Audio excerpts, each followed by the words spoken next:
Salut tout le monde, j'espère que vous allez bien, c'est Candy Shy. Aujourd'hui je vous retrouve pour faire la vidéo La Gazette de Candy Shy. Le principe, je vous parle de mes lectures passées. On va revenir sur la dernière lecture que j'ai faite au mois d'août. Ça remonte un petit peu, effectivement. J'ai pas fait beaucoup de vidéos, donc c'est pour ça que je suis un peu à la bourre. Donc je vous parle de À un fil de Rainbow Rowell aux éditions Milady Romance, collection Grand Roman.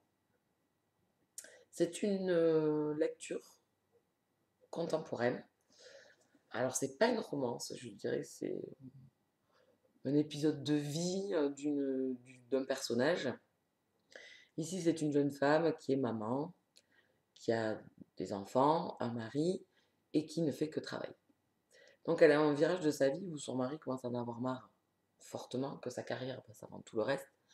Et en plus, elle se retrouve en période de Noël où elle ne peut pas passer Noël avec sa famille à cause de son boulot. Et là, je pense que c'est la soupape qui explose et qui fait que son mari s'en va quand même en vacances avec ses enfants, la laisse toute seule. Et là, elle fait une rétrospective sur son présent, son passé et qu'est-ce que va lui apporter le futur. Et elle se rend compte, bien évidemment, de tout ce qu'elle a fait de travers donc, durant son mariage. Elle sait qu'elle aime son mari, donc on a des flashbacks de sa vie passée, donc de sa jeunesse avec son mari. J'ai beaucoup aimé cette lecture. Les avis que j'avais vus sur ce roman étaient assez mitigés. J'avais écouté par contre l'avis de ma copinote Moody, qui l'avait lu et qui avait, elle, bien aimé ce roman. Et je comprends pourquoi. Je comprends pas trop pourquoi les gens ont si mal noté ce livre, parce que ça reste, je peux comprendre que ça ne contente pas la majorité, mais ça reste quand même une lecture vraiment agréable. On participe à un bout de vie du personnage. Je l'ai trouvé assez frais, assez touchant.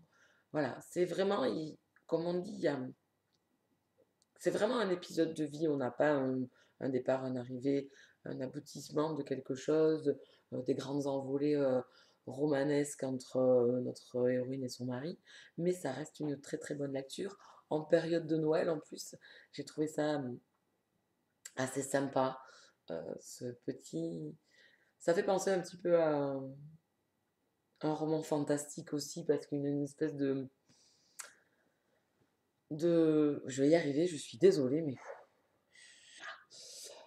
il y a une espèce de côté fantastique qui se passe un petit peu dans le roman. Je ne veux pas trop vous en dire, mais voilà, ça fait vraiment où on voit dans ces périodes-là les téléfilms. À la période de Noël, vous avez beaucoup de téléfilms où il se passe toujours un petit truc extraordinaire qui, euh, qui vient, un côté magique qui arrive et qui n'est pas réel et qui arrive dans les histoires. Et bien là, c'est un peu ça. Et ça m'a fait vraiment penser ce livre à un de ces téléfilms que l'on voit souvent en période de Noël. C'est vraiment le gros point qui m'a fait penser vraiment à un téléfilm de Noël où on voit des personnages qui sont à une période difficile de leur vie et où voilà, Noël va arriver à tout consolider. Ce côté magique va arriver à reconsolider les choses cassées. C'est vraiment, dans ce roman, c'est vraiment ce que l'on trouve, quoi. On a l'impression de suivre un petit téléfilm. Mais moi, j'ai beaucoup aimé. Je lui mets un 15 sur 20. C'est vraiment une très bonne lecture. On passe un bon moment. Ça se lit très vite.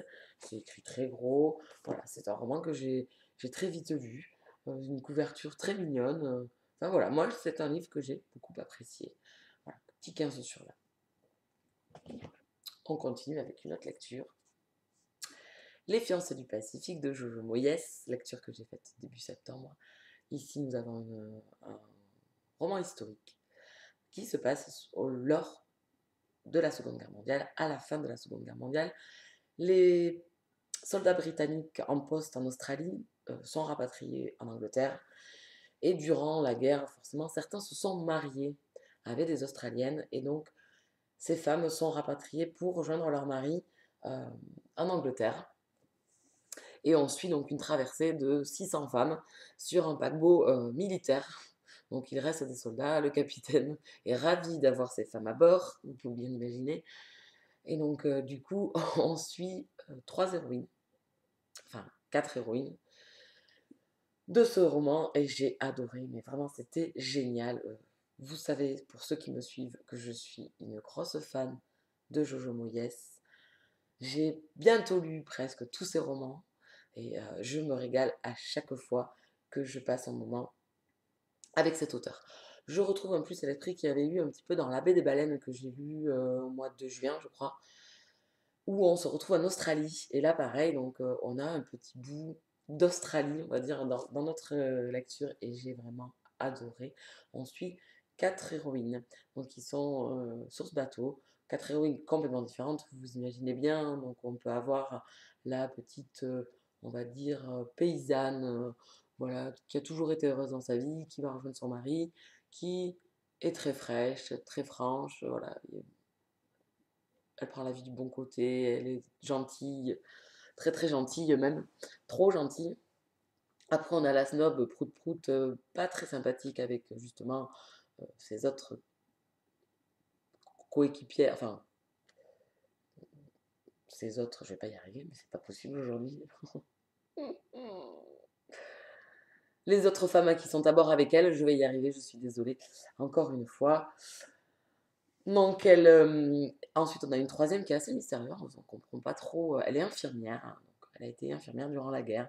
On n'en sait pas trop sur elle, elle est assez mystérieuse, mais on sait qu'elle cache quelque chose.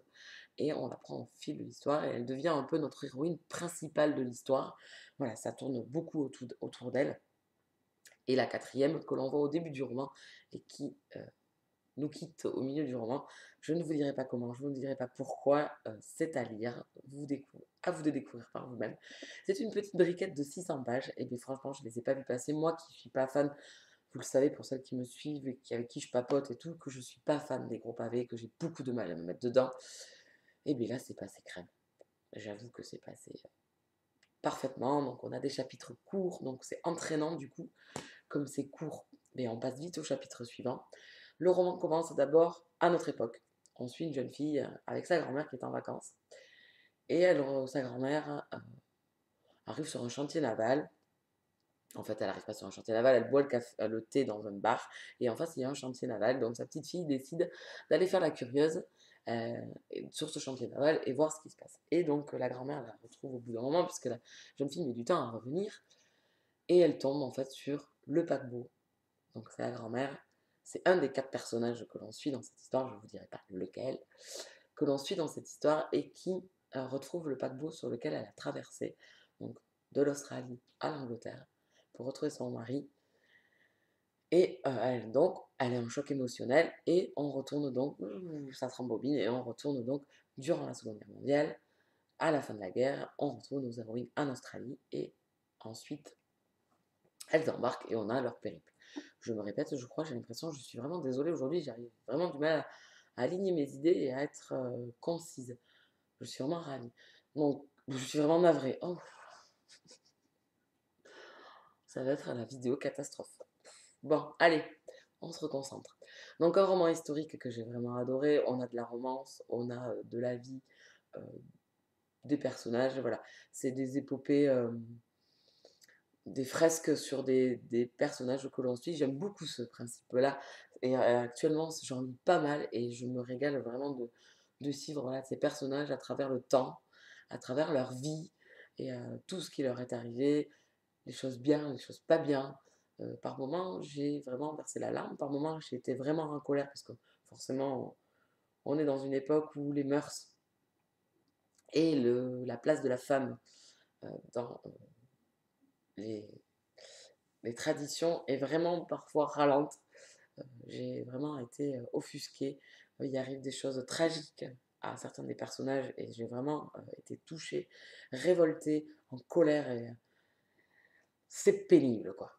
Et ensuite, j'ai juste un petit reproche à faire à ce roman. Donc, comme je vous disais, un des personnages que l'on a dans l'histoire ne fait plus partie de l'histoire à un moment donné. Et je reproche un petit peu à l'auteur de nous laisser sur notre fin parce qu'on ne sait pas forcément. On n'a pas de fin avec ce personnage. Et je suis. Voilà, on s'attache à elle et du coup, c'est un peu frustrant de ne pas savoir qu'est-ce qui lui est arrivé, euh, d'avoir vraiment une rétrospective sur sa vie, savoir ce qui lui est arrivé, etc. Donc, on est vraiment dans le flou total, dans le noir absolu même, je dirais. Donc, c'est un peu frustrant. Je vous conseille bien évidemment les romans de Jojo Moyes. Je pense que je me répète, mais c'est un auteur génial. C'est un auteur qui met énormément de sentiments dans ses romans, qui fait vivre vraiment ces personnages auxquels on s'attache énormément. On partage vraiment leur vie et on est vraiment pris dans ce qui leur arrive. C'est la force qu'elle a dans ses récits, dans ses romans. Et les romans, ce sont toujours génial. Mais on est plus dans le second plan au niveau romance. On a vraiment plus cette vie de femme d'après-guerre qui est vraiment plus présente. Donc Jojo Moyes, je me répète encore une fois au cas où vous n'avez pas compris, c'est une auteure géniale, méga coup de cœur pour Avant toi. Je pense que beaucoup en ont entendu parler, hein. Si vous ne l'avez pas encore lu, allez-y, foncez. La dernière date de son amant, qui a été un coup de cœur encore pour moi. Jamais 203, coup de cœur également. La Baie des Baleines, j'avais adoré. Là, ici, c'est encore. Ici, ça sera également un coup de cœur. J'ai adoré les Fiancés du Pacifique. C'est vraiment une super lecture. Et il me reste Arcademia Hotel à lire de cet auteur et Sous la pluie. C'est un livre que je ne me suis pas encore procuré, mais que je compte lire. Elle est en train d'écrire donc la suite de Avant toi. Euh, Bien évidemment, je vous dis que j'y sauterai dessus. Donc Jojo Moyes, une valeur méga sûre, un méga auteur, je vous le conseille fortement. Et ensuite, j'ai lu Slammed, donc le tome 2, Incandescent, la suite d'Incandescent de Colleen Hoover aux éditions J'ai lu. Donc romance contemporaine, New Adult. J'avais adoré le tome 1 avec Will et Lake pour les intimes. J'ai adoré le tome 1. Ici, j'ai passé un très très bon moment également. Ce ne sera pas un coup de cœur parce que voilà, j'ai eu moins de surprises et de découvertes des personnages que j'avais eu dans le tome 1. Ça résidait dans ça, forcément. Un tome 1, c'est ça. Vous découvrez vos personnages, vous tombez follement amoureux d'eux. Donc, ça a été un gros coup de cœur. Ici, il n'y aura pas de coup de cœur, mais j'ai passé un excellent moment. C'est un 9 sur 10, quoi. Ou 8 sur 10, ce qui est une très très bonne lecture. On retrouve donc Will et Laken, on retrouve les frères de nos héros, les deux petits frères qui sont vraiment deux personnages très très importants de la saga, qui sont vraiment très touchants. J'ai passé un excellent moment. Voilà, c'est une romance new adulte. Vous passez un beau moment, vous vous posez et vous tournez les pages avec appétit, on va dire. C'est pas très long, c'est assez petit. Même d'ailleurs, je pense que j'ai lu aurait pu attendre de. Enfin, ça, c'est ma petite note personnelle. Je trouve qu'ils auraient pu attendre et de faire paraître le tome 1 et le tome 2 ensemble dans un gros volume qui aurait fait un petit 450 pages. C'est le petit reproche que j'ai à faire. Mais bien évidemment, parlons sous, donc nous allons faire paraître plutôt 2 livres à 14 € que un seul livre à 14 €. Vous comprenez bien. Ceci n'est que mon avis personnel. Ce n'est pas une méchanceté que je dis, c'est juste que je constate et que je pense qu'on aurait pu mettre 2 tomes dans un seul volume. Je ferme la parenthèse, je reviens sur ma lecture. Donc on retrouve Laken et Will qui sont. On a fait un tout petit bond dans le temps. Et donc on les retrouve et on retrouve toujours pareil leur difficulté de vie euh, que l'on avait dans le tome 1. Ils ne sont pas épargnés, ils ont des responsabilités. C'est des jeunes gens assez jeunes qui sont à la faculté mais qui ont euh, des problèmes de parents, d'adultes, d'éducateurs. Voilà, ils ont à tenir une maison, enfin même deux puisqu'ils ont chacun leur maison. Voilà, c'est assez prenant, c'est assez touchant. On passe un très bon moment, mais c'est pas le coup de cœur parce que on a moins la surprise, comme je vous disais, du tome 1. Mais ça fait toujours plaisir de les retrouver. On les retrouve. Ici, on rit beaucoup. J'ai trouvé qu'on riait beaucoup plus que dans le tome 1 où c'était plus dans le tragique et le dur et le difficile de leur difficulté de vie. Ici, on rit. Ici, on rit souvent. On est ému souvent aussi. Et on a un peu, pas la larmounette, mais on est touché souvent. Mais voilà, le point dominant qu'il y a cette fois-ci, c'est qu'on rit beaucoup. Il y a vraiment un malentendu à un moment entre Will et Laken et le pauvre, il sort les pagaies pour essayer de rattraper les pots cassés. C'est assez drôle de le voir faire, c'est assez drôle de le voir se planter parce qu'on se dit, mais mon gars, là, solution que tu as choisie, tu vas droit dans le mur, tu vas te prendre une grosse tarte dans ta tête. Ça ne loupe pas. Et on rit pas mal. On a un côté léger, donc il y a des nouveaux personnages qui font leur apparition également, qui sont assez touchants, assez drôles.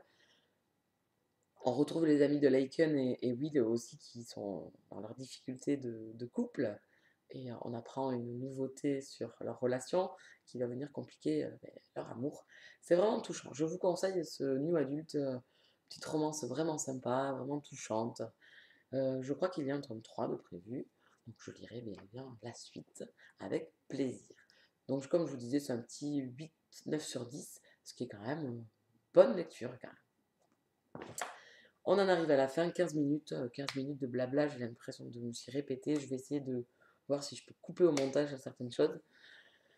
Même si mon logiciel ne fonctionne plus, je ne sais pas pourquoi, j'ai mis Windows 10 et du coup mon logiciel ne veut plus fonctionner. Et j'ai essayé d'installer d'autres logiciels de montage et j'avoue que je suis perdue. C'est totalement différent la façon de faire et j'arrive pas à faire de montage.